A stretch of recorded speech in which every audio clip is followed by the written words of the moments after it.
welcome back to my channel. Today I've got an interactive card to share with you using the newly released Tinsel Time products from Spellbinders. I am using the Dancin Santa die, the Dazzling Diamonds Glimmer Plate, and the Tinsel Time word dies.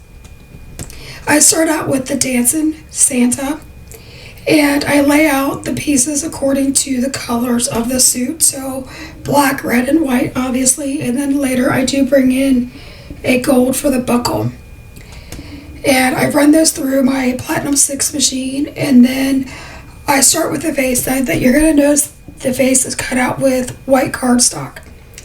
I did that because I didn't have an appropriate color cardstock, but you definitely could use cardstock if you wanted to save this step. I am coloring that with Copics using the E00 and the E11. Now the E00 is my primary color, and the E11 is providing the shadow and a little bit of a rosier color to the face, and I am applying that on the outside. I am not going for a realistic shading because most of this is going to be covered by the Santa hat and the beard, but I did want to give a little bit of dimension to the face. But again, this is a step that you can leave out if you've got the color cardstock.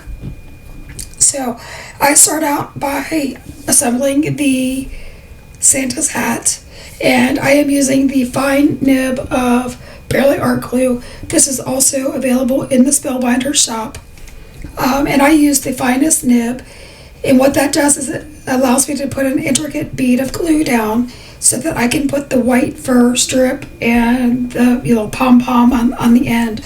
I find that using a crafter's wand is very helpful when applying this, just because the pieces are so small, and for dexterity purposes the jewel picker or the crafter's wand helps a lot. Now I am putting the boots on the legs, but if you notice here, there's a hole where the bum would be, and that is there so that you can use like a small foam square or circle and apply that to the back side of the upper torso. And if you do that, the legs kind of act as a pendulum and they swing back and forth, hence the Dancin Santa. I just love that they did this. I think it's an absolutely darling set, and I can't wait to make some more projects with this. This was my first go round, so we'll see what I come up with next time. I am applying the belt, which I die cut in the black, and it is the shadow layer, and later on you will see me apply the buckle. Now what I love is that this little white fur piece also goes right underneath the buckle instead of further down. So when I think of a Santa and its little round belly, and it cracks me up. So the fact that Spellbinders left the little belly hanging down, it just makes me laugh. It makes me smile. I love everything about it, and I can just see, Santa Claus coming down the chimney. So that makes me, feel like a child again. And I think that's what I like about paper crafting the most, are the memories that it instills in my mind. I then am applying the face and the beard, and then I take the hat and I put a bead of glue across the bottom of that, and I put that on top of the forehead, and I make sure that the fur of the hat is sort of overlapping the fur of the beard. That way you don't have any little peaks of flesh hanging out that aren't supposed to be there, but I do love how the little ears are hanging. So I think this is absolutely darling. Now I am applying the arms, and I'm gluing that to the back side of Santa, and you can just see me kind of wiggling that in place. And also I'm doing, both arms. Now on one of the other dies, you can die cut it in black or red. I did everything in red, and I am going to keep the hands in the red cardstock. It is a layering die, so you'll see that coming in a few minutes.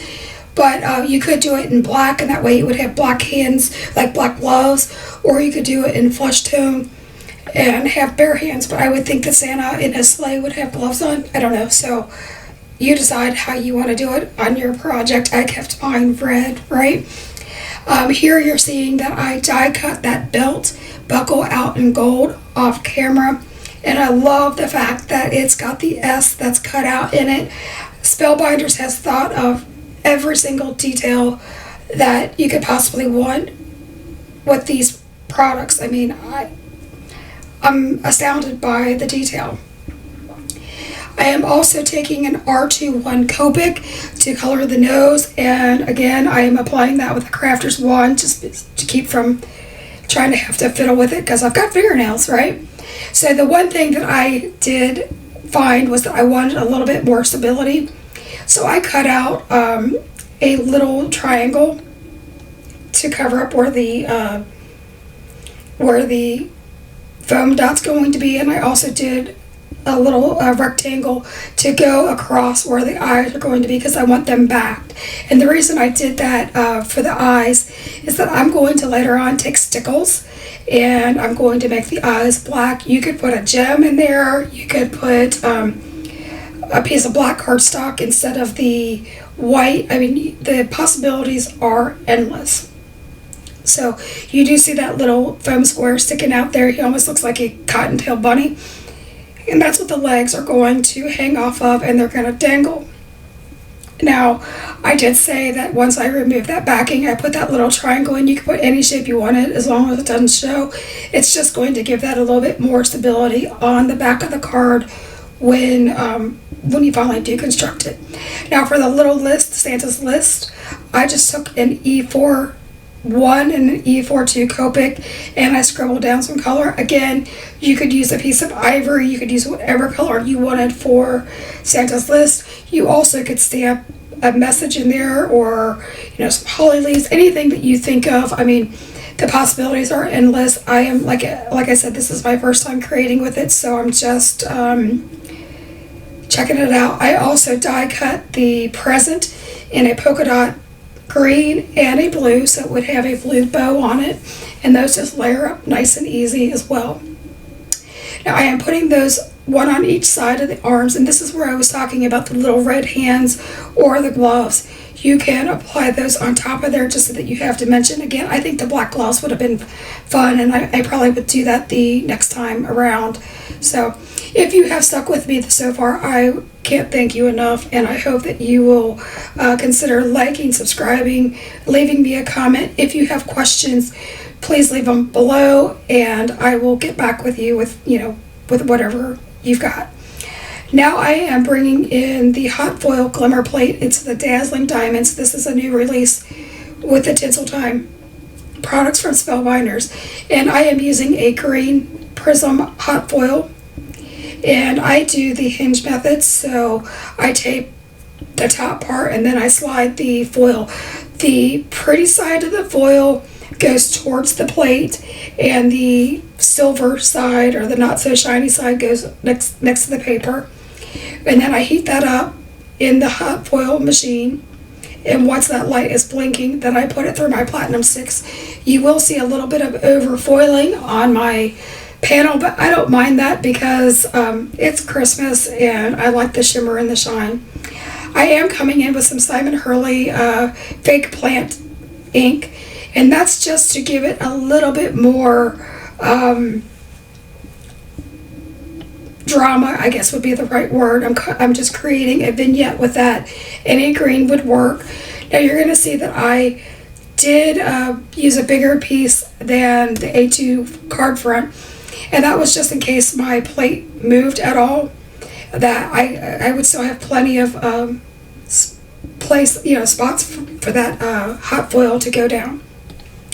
Once I am done with the blending, I do go in with my paper trimmer, and I trim that down to be 4 by 5.25 inches, so that I have a little bit of a border for my card. And again, I am spending quite a bit of time with this ink blending because I really want there to be a little bit of dimension and depth in my color so that the Santa is framed. I then put that down with my Barely Art glue, and I mat that onto a piece of red cardstock from my stash. I know that Spellbinders has some beautiful colors available, and I actually own them and I forgot to grab them. Shame on me. I am applying that then down with Barely Art glue onto an A2 side folding card base. Now you're going to notice that when I mount that, I have a little bit of white overhang, and I do trim that off on camera. And that's just something when I make my card bases, I make about 150 of them at a time, and sometimes the measurements get off a little kilter, so that's the only reason I'm doing that. But I just wanted to give you a heads up on that, and that is a great time-saving thing to do, is to cut all your card bases and some card panels. Always make sure I have white and black on hand, because those are the ones I use the most. I also die cut the No Peeking from the Tinsel Time die, and I put I do that in black, and then I put that on a white shadow. And I love that Spellbinders gives us both layers so that our sentiments do pop from the background. Also, with this being such an intricate die, I did everything off camera because you would have seen nothing but the back of my head. But I use a reverse tweezers to hold my dies, and then I put glue very lightly on them, and I put those down. I am popping up the sentiments with foam tape. And also to mention, the Santa Claus was popped up on 2 layers of foam tape. That way the legs would swing freely. I hope that you like this card and that you will give it a try. I had a blast with it. So here are some final looks at the card, zooming in for all of the detail and then zooming back out. Again, thank you so much for sticking it out with me. And until next time, keep crafting, friends. Be blessed. Bye-bye.